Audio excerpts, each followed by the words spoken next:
नमस्कार दोस्तों, एक बार फिर लाइव में heart talk India live Facebook के ज़रिए आप इस समय हमारे साथ जुड़े हुए हैं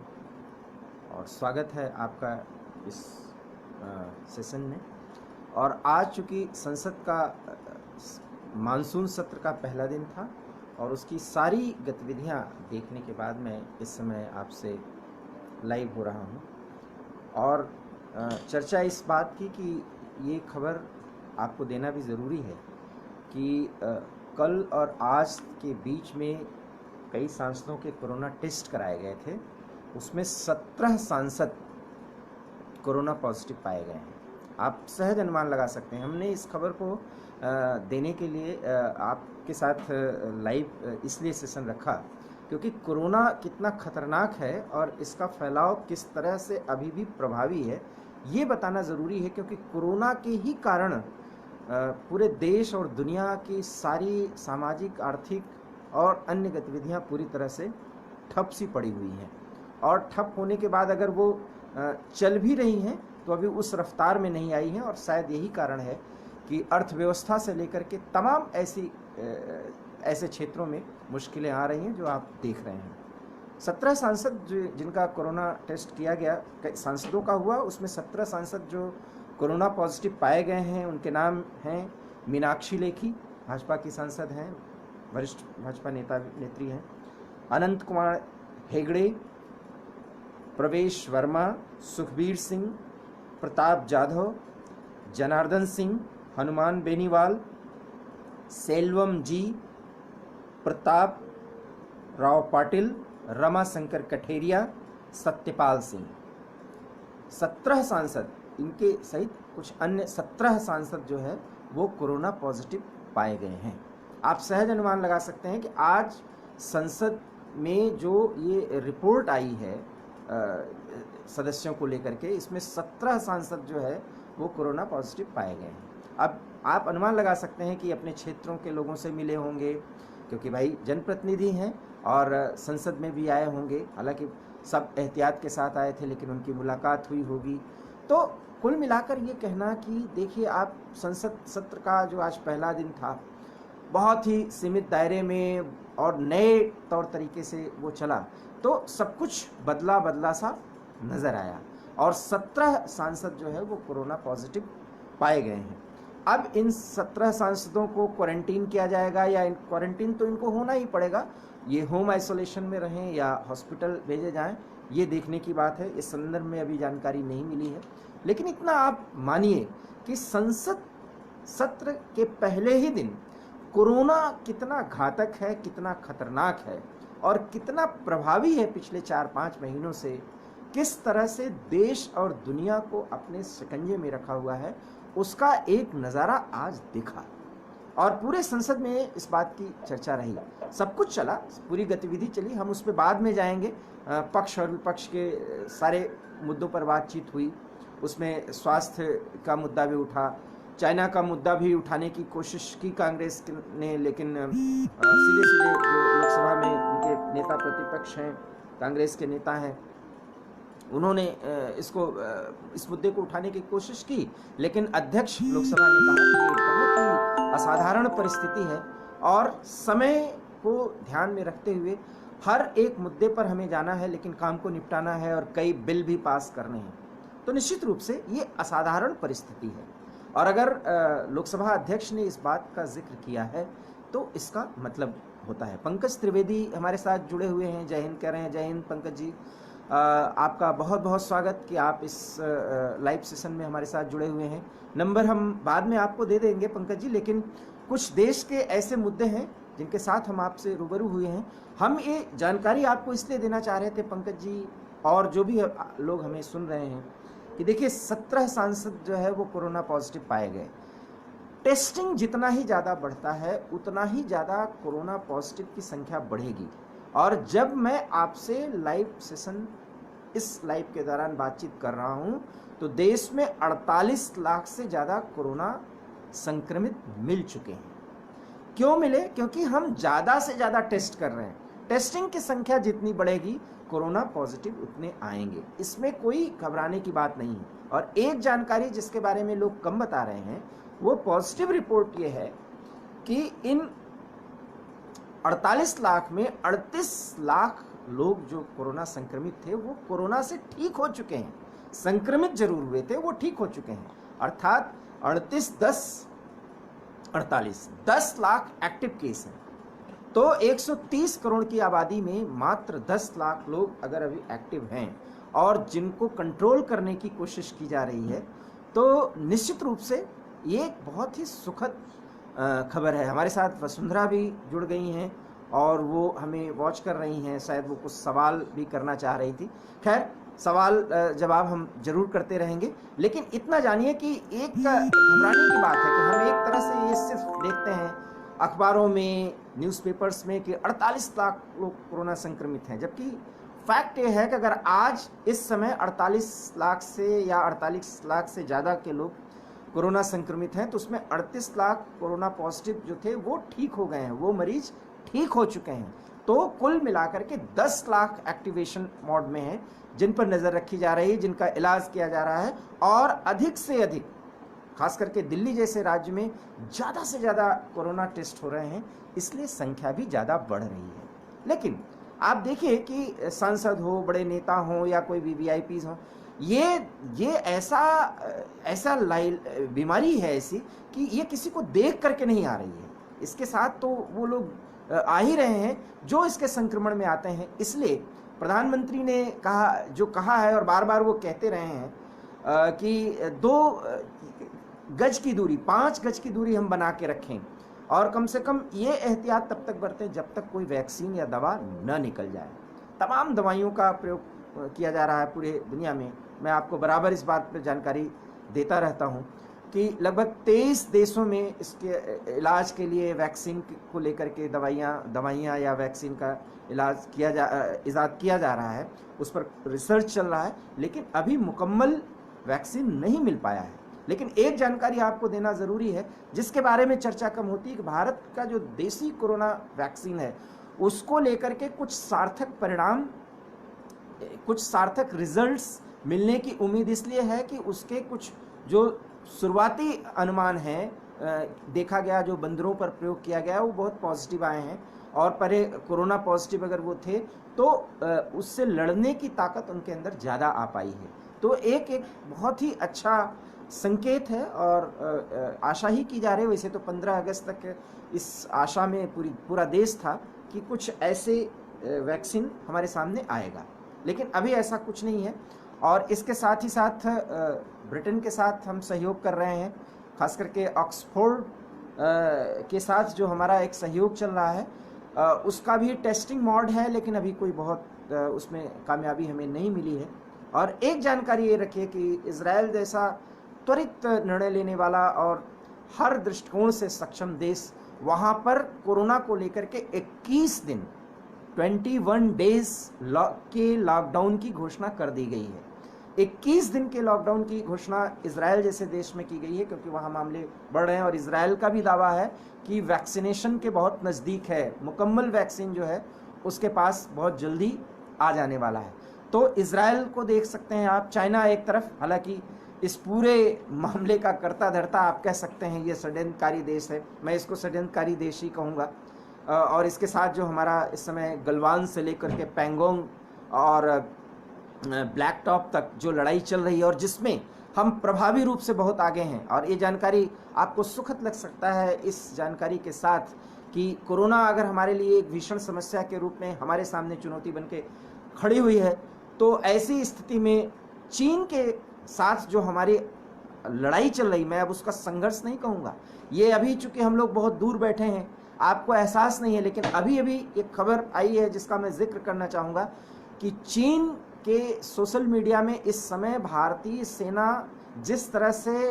प्रभावी रूप से चाइनीज पीएलए पर ढेर सारे सवाल कर रही है और वहाँ का एक सैटेलाइट इमेज भी दिखाया जा रहा है जिसपे भारतीय जो है वो ऊंचे पहाड़ियों पर बैठे हैं और चाइनीज जो है वो नीचे हैं। तो कुल मिलाकर के भारत जो है वो रणनीतिक रूप से पूर्वी लद्दाख के उन इलाकों में जहां चीन ने हिमाकत की, वहां पर बहुत ही प्रभावी रूप से चीनी सेना को एक इतने ज़बरदस्त टक्कर दी हुई है कि चाइनीज बौखलाए हुए हैं, और उसी बौखलाहट में कोरोना फैलाने वाला ये देश, मैं ये क्यों कह रहा हूँ, बड़े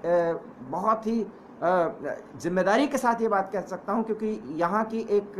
वायरोलॉजिस्ट हैं जो इस समय अमेरिका में शरण ली हुई हैं, उनका नाम मुझे नहीं याद आ रहा है, वांग करके कुछ ऐसा नाम है।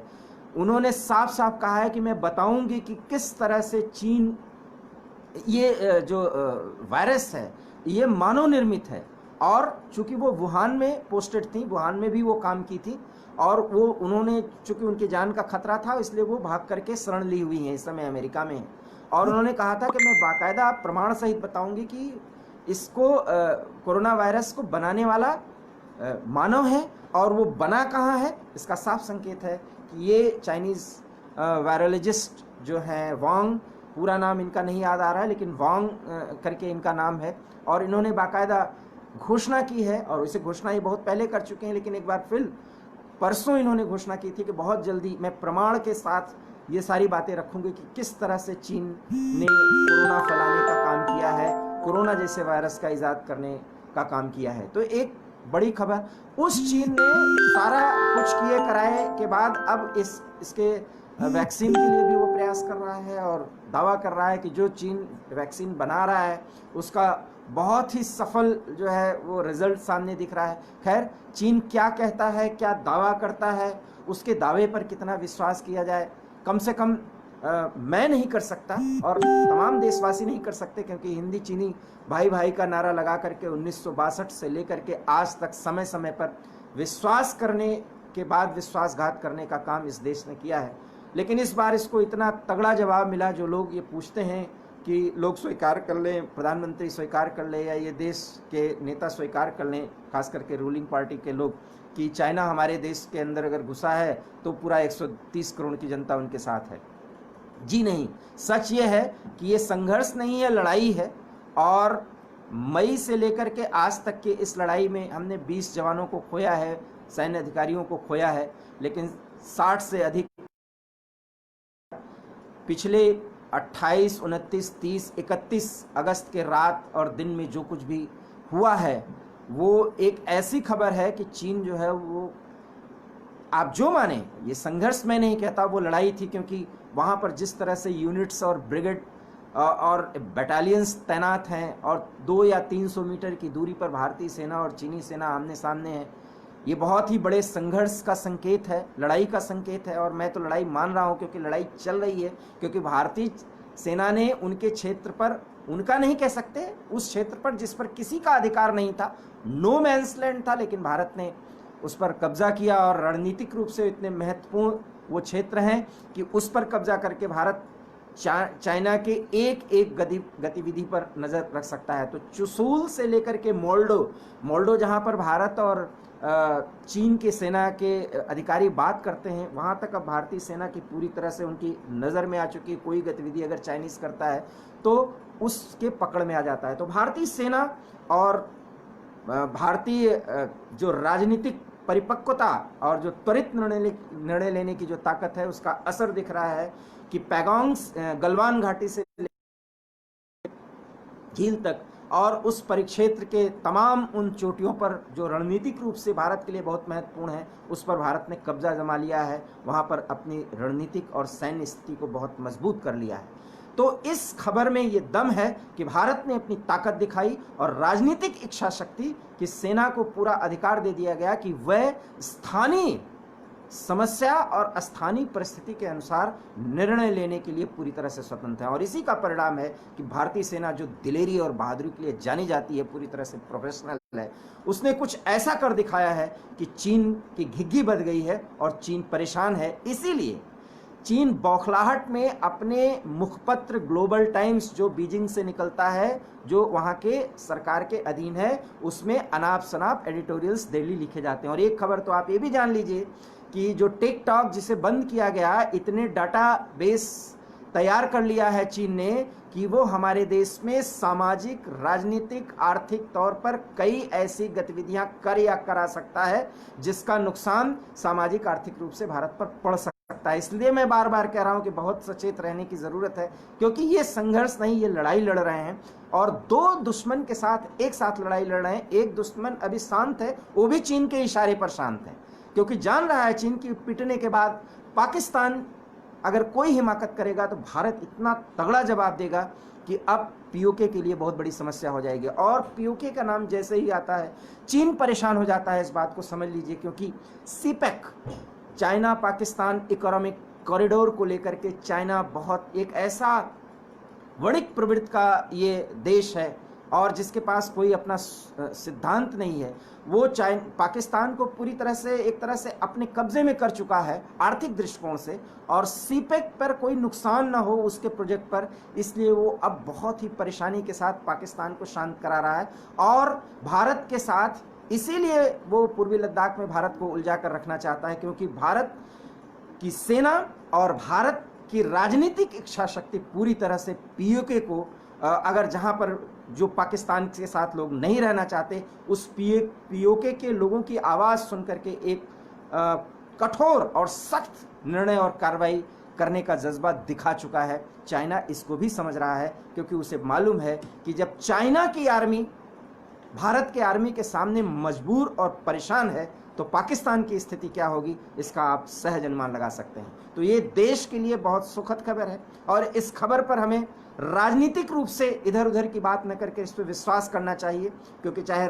सत्ता पक्ष के लोग हों चाहे विपक्ष के लोग हों, सब ये मानते हैं कि हमें अपने भारतीय जवानों पर गर्व है। और अगर आपको गर्व है तो आप भरोसा करिए कि भारतीय जवानों ने इस 130 करोड़ के देशवासियों का सर नीचा नहीं होने दिया है, चाहे वो LOC हो और चाहे LAC, जहां चीन जो है हमारे साथ हिमाकत करने की कोशिश कर रहा है, तनाव बढ़ा रहा है, बातचीत कर रहा है। रूस में भी दोनों विदेश मंत्रियों की बातचीत हुई, लेकिन 5 सूत्री कार्यक्रम का एक तरह से तय किया गया है कि बातचीत किया जाएगा, उसके अभी कोई परिणाम नहीं निकले हैं। परिणाम तभी माना जाएगा जब मई से पहले की स्थिति में चीनी सेना जहां थी वहां वापस जाए, और नहीं जाएगी तो इस तरह की स्थिति बनी रहेगी कि थोड़ी सी छोटी सी चिंगारी बड़ी मुश्किलें पैदा कर सकती है। ठंड का समय आने वाला है, मैंने कहा, मैं बार बार कहता हूं, आप हमारे पिछले वीडियोस में आप बराबर देखिए कि आने वाला दिसंबर तक भारत के लिए बहुत मुश्किलों का समय है, क्योंकि सर्दियों में ये एरिया करगिल से ज़्यादा भी खतरनाक स्थिति में पहुंच जाएगा। लेकिन हमारे भारतीय जवान चूँकि लेह लद्दाख से लेकर के करगिल और सबसे ऊंची चोटी पर लड़ाई लड़ने के लिए पूरी तरह से वो महारत हासिल रखते हैं, और उसी का परिणाम ये है कि भारतीय सेना जो है गलवान से लेकर के पैगोंग झील तक चीनी सेना के सामने इतनी मुश्किलें पैदा कर दी है, और वहाँ पर अब कुछ ही दिन में बर्फ पड़ना शुरू हो जाएगा। चीनी सेना अर्थात PLA पूरी तरह से घबराई हुई है, क्योंकि उनके जो सैनिक वहाँ पर तैनात हैं वो पहाड़ी युद्ध और उसमें भी जो छापामार तरीका होता है, जो त्वरित कार्रवाई जिसको कहते हैं स्पेशल ऑपरेशंस, उसमें वो पारंगत नहीं है। और वो जान रहे हैं कि भारत अभी कुछ क्षेत्रों पर कब्जा किया हुआ है, लेकिन अगर स्थिति एग्रेशन इसी तरह से रहा तो भारत ज़्यादा मुश्किलों में डाल सकता है चीन को। तो इस समय चीन ज़्यादा परेशान है, ये कम से कम हमें याद रखना चाहिए। और इसी को ध्यान में रख करके कोरोना से अभी हमें बहुत आसानी के साथ और बहुत मजबूती के साथ इसको स्वीकारते हुए इससे जूझना होगा। आपको ये खबर देते हुए कि आज संसद का मानसून सत्र उसका पहला दिन, और पहले ही दिन 17 सांसद कोरोना पॉजिटिव पाए गए हैं। आप सहज अनुमान लगा सकते हैं कि कितनी विषम परिस्थिति में ये देश है, ये दुनिया है। और ऐसे देश और दुनिया के इस विषम परिस्थिति में युद्ध जैसे हालात, और वहाँ पर भी भारतीय राजनीतिक इच्छा शक्ति और हमारे इस जवानों का शौर्य और 130 करोड़ भारतीयों का विश्वास हमें इन मुश्किलों से निपटने के लिए आगे बढ़ाती रहेगी। ये पूरा भरोसा है। इस भरोसे के साथ हम अपने कुछ मुश्किलों को जान रहे हैं। देश में इसी कोरोना के बंदी के लॉकडाउन हुआ। लॉकडाउन की खबर पर भी मैंने आपको बताया कि इजराइल में 21 दिन के लॉकडाउन की घोषणा की गई। इसका कोई इलाज ही नहीं है। अगर ये स्प्रेड हो गया तो हम बहुत दिन तक पीछे चले जाएंगे। जैसा कि राहुल गांधी बार बार सवाल उठाते हैं कि बिना सोचे समझे जो लॉकडाउन लगाया गया वो उससे देश बहुत पीछे चला गया। देश क्या, दुनिया पीछे चले गई। दुनिया की इकोनॉमी पीछे जानी ही जानी। 21 दिन का छोटा सा देश है इजराइल, अगर 21 दिन का लॉकडाउन घोषित करता है तो आप साथ आगे बढ़े हैं। उससे लोगों में हौसला बरकरार है और इसी बरकरार हौसले के साथ हम चीन पाकिस्तान को उनकी कारस्तानी की सजा देकर रहेंगे। लेकिन याद रखिए मित्रों, ये दिसंबर तक का समय भारत के लिए बहुत मुश्किलों वाला है, क्योंकि इस कोरोना का इफेक्ट अब धीरे धीरे और ज़्यादा दिखेगा। हो सकता है अगली तिमाही, क्योंकि अभी तो सिर्फ मात्र 23% की गिरावट आई है और इसके लिए इतना सब कुछ सामाजिक रूप से उथल पुथल करने की कोशिश सोशल मीडिया पे मैं इन दिनों बराबर देख रहा हूँ। कई सारी बातें लिखी जा रही हैं, लेकिन अभी और मुश्किलें आ सकती हैं और आप सहज अनुमान लगा सकते हैं कि जिस चीन के खिलाफ हमारी लड़ाई चल रही है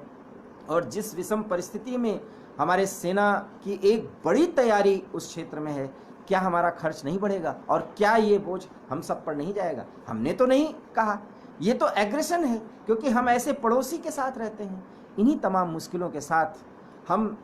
भारत के लोकतंत्र में हो रहे पक्ष और विपक्ष के एक दूसरे पर वार प्रतिवार को देखें, लेकिन हम देश को बिखरने न दें। इस तरह का कोई एजिटेशन या आंदोलन करने की या बहुत ज़्यादा हाय तौबा मचाने की ज़रूरत नहीं है, क्योंकि याद रखिए, युद्ध में भारत देश, किसी भी देश के सेना और उनकी राजनीतिक इच्छा शक्ति का ही इम्तहान नहीं होता, बल्कि देश के नागरिकों का होता है कि वो अपने सेना और अपने सरकार के साथ किस लिए हैं। इसीलिए मैं कह रहा हूँ कि इन मुश्किल के क्षणों में हमें पूरी तरह से अपने देश के साथ रहना है, इसलिए हमको सेना और सरकार का साथ देना ही चाहिए। इसके लिए कोई कुछ भी उपाधि हमें देता है वो स्वीकार है, क्योंकि देश है तो हम हैं, और अगर हम हैं तभी इस देश के गुलदस्ते बन सकते हैं, इस गुलदस्ते के फूल बन सकते हैं, और ये बगिया खिलेगी, ये फूल खिलेंगे, क्योंकि कोरोना को हम हराएंगे, ये पूरा विश्वास है और ये भरोसा भी है 130 करोड़ भारतीयों का। फिलहाल इस पूरी जानकारी के साथ कि संसद के सत्र का पहला दिन 17 सांसद कोरोना पॉजिटिव पाए गए। मीनाक्षी लेखी सहित तमाम सांसद जो लोग कोरोना पॉजिटिव पाए गए हैं उनको अब क्वारंटीन किया जाएगा, क्वारंटीन रहना होगा, और साथ ही साथ इन मुश्किलों से लड़ते हुए संसद की कार्यवाही भी चलती रहेगी। इसीलिए लोकसभा अध्यक्ष और राज्यसभा अध्यक्ष ने बाकायदा कहा है कि संसद के सत्र को बिल्कुल जो भी मौका मिले हमें ख़राब नहीं करना है, क्योंकि ढेर सारे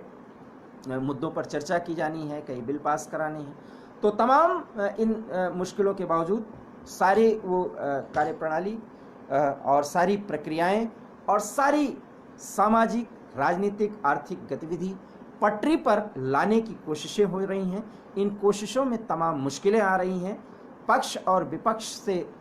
और देश की जनता से, और हम पत्रकारों से भी। हम एक दूसरे से यही अपेक्षा करें कि सब कुछ हो, लेकिन देश का ताना बाना कुछ इस तरह से न बिगड़े, कुछ ऐसा कोई विद्वेष की भावना और ऐसा कोई अनरेस्ट की भावना लोगों में न जगे कि इसका फ़ायदा दुश्मन देश उठा सके। क्योंकि मैंने फिर बताया और फिर आपके सामने दोहरा रहा हूँ कि चीन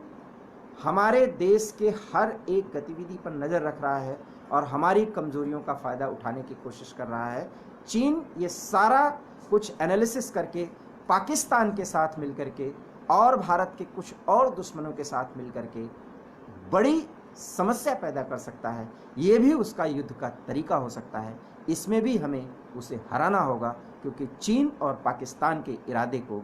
नेस्त नाबूद करना है जो भारत की तरफ गलत तरीके से उठे हैं। इस लाइव में फ़िलहाल इतना ही। हमें इजाज़त दीजिए। अगर हमारी ये बात पसंद आई हो तो इसे प्लीज़ शेयर करिए, और हमारे YouTube चैनल पर पड़े वीडियो को देखने के लिए हार्ट ज़रूर विज़िट कीजिए, उसे लाइक कीजिए, शेयर कीजिए।